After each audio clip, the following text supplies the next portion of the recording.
यह क्षेत्र ऊंचाई पर स्थित है, जहां ठंडी जलवायु राज करती है। ये ठंडा वातावरण उन जानवरों के लिए आदर्श है जो यहां जीवित रहने का संघर्ष कर रहे हैं, जैसे कि भेड़िए। क्या आपने कभी सोचा है कि इन भेड़ियों का जीवन कितना कठिन होता है? इथियोपियाई भेड़िए एकत्रित समूहों में रहते हैं और अपने परिवार के सदस्यों के साथ अटूट संबंध बनाते हैं। सुबह का समय उनके सामूहिक जीवन का अहम हिस्सा है, जब वे एक साथ रिवाज निभाते हैं। ये रिवाज क्या उन्हें मजबूत बनाते हैं? ग्रेट रिफ्ट वैली इस क्षेत्र को अद्वितीय बनाती है, इसे दो भागों में बांटती है। यह सिर्फ प्राकृतिक विभाजन नहीं है, यह मानवता के विकास का भी क्रेडल रहा है, जहां जैव विविधता की भरपूरता है। सोचिए, क्या इसके पीछे कोई गुप्त कहानी है? गेलारा प्राइमेट्स पहाड़ी क्षेत्रों में छिपते हैं, शिकारियों से बचने के लिए, जैसे चट्टानों में। उनकी सुरक्षा के लिए यह एक महत्वपूर्ण उपाय है। लेकिन क्या कभी आपने सोचा कि ये प्राइमेट्स अपनी जान की रक्षा के लिए कितनी चतुराई से काम करते हैं? गेलारा का प्रातःकाल का देखभाल समारोह सामाजिक संबंधों को मजबूत करता है।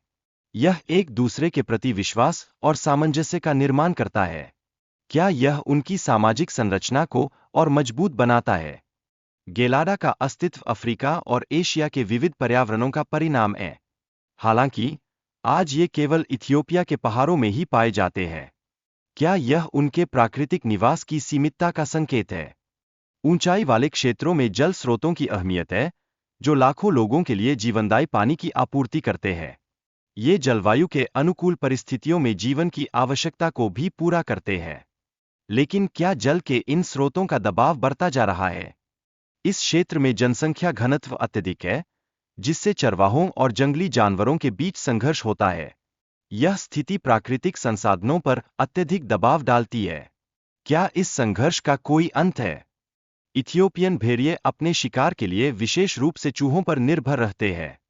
ये चूहे उनकी पोषण संबंधी आवश्यकताओं को पूरा करते हैं और उनकी अद्वितीय शिकार की तकनीक भी है। क्या आप जानते हैं कि यह तकनीक कितनी महत्वपूर्ण है? गायंत मो चूहे अपने भोजन के लिए हरियाली पर निर्भर रहते हैं। जब मौका मिलता है तो वे बाहर भी भोजन की तलाश करते हैं। क्या यह उनकी जीवित रहने की रणनीति है? चूहे अपने भोजन की तलाश में छोटे पक्षियों का उपयोग करते हैं। ये पक्षी चूहों को खतरे से बचाते हैं, मानो वे इनकी सुरक्षा का महत्वपूर्ण हिस्सा हों। क्या यह इस पारिस्थितिकी तंत्र का अद्भुत संतुलन नहीं है? इन चूहों के खुदाई के कारण अन्य पक्षी भी आते हैं, जो मिट्टी में कीड़े और अन्य भोजन की तलाश करते हैं। यह सब एक पारिस्थितिक संतुलन का हिस्सा है।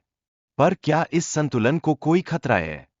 विशाल जंगली चूहों के बारे में कहा जाता है कि वे दूर से केवल छायाएं और गति पहचानते हैं। यह उनकी शॉर्ट साइटेडनेस का एक पहलू है। क्या यह उनकी जीवित रहने की कला को प्रभावित कर रहा है? जंगल के शेरों पर कोई शोध डेटा उपलब्ध नहीं है। यह जानना दिलचस्प है कि वे इन जंगलों में कैसे जीवित रहते हैं और उनका शिकार करने का तरीका क्या है। क्या हमें और गहराई से पता लगाने की आवश्यकता है?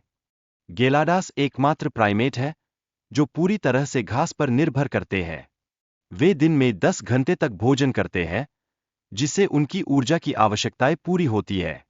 क्या यह उनके अस्तित्व के लिए एक खतरा बन सकता है?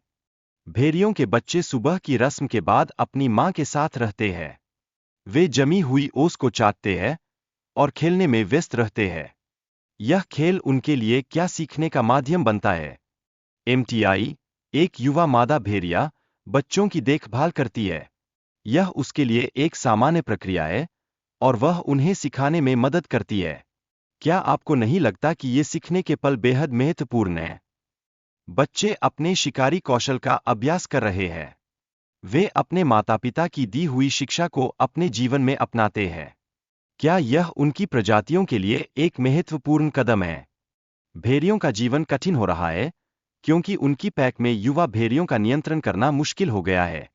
वे अब अपने क्षेत्र से बाहर निकलने लगे हैं। क्या यह किसी बड़े संकट की ओर इशारा कर रहा है? इथियोपियाई भेड़ों में एक गंभीर बीमारी, काइन डिस्टेम्पर, फैल रही है। यह बीमारी उनकी पैक को कमजोर कर रही है और कई भेड़ियों को नुकसान पहुंचा रही है।